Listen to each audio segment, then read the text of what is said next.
السلام عليكم ورحمة الله وبركاته، وأهلا وسهلا بكم في قناة غذاؤك علاجك.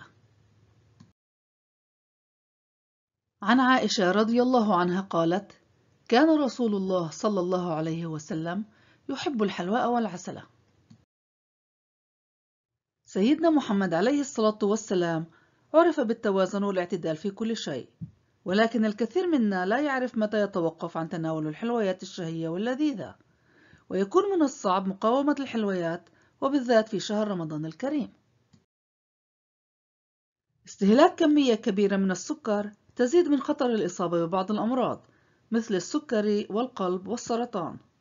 لتفادي المشاكل النابعة من تناول سكر المائدة الأبيض، يمكنك تحضير حلويات ذات سعرات حرارية منخفضة في المنزل من خلال استبدال السكر بإضافة بدائل طبيعية إلى الحلويات مثل ستيفيا، التي تجعلك تستمتعين بمذاق الحلويات دون أن تتسبب في الإصابة بمرض السكري أو زيادة الوزن.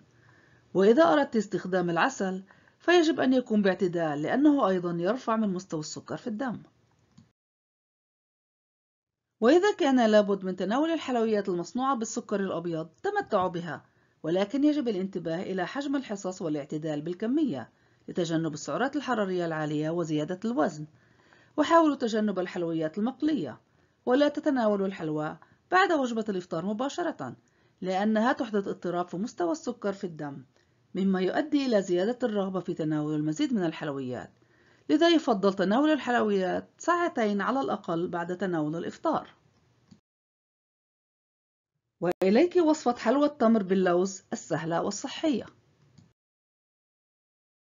المكونات: كوبان من التمر المنزوع النوى والمطحون، ثلث كوب زبدة اللوز أو زيت جوز الهند، نصف كوب لوز مقطع قطع صغيرة، ملعقتان كبيرتان من بذور الكتان، ملعقتان كبيرتان مسحوق الكاكاو، ملعقة صغيرة قرفة، ملعقة صغيرة من الفانيلا. طريقة التحضير: ضعي جميع المكونات في وعاء متوسط، اعجني المكونات ثم شكلي منها كرة، ضعي الكرة بين ورقتي زبدة، ثم قومي بفردها وترقيقها بشوبك لفرد العجين حتى يصل سمكها إلى 2 سنتيمتر تقريبا.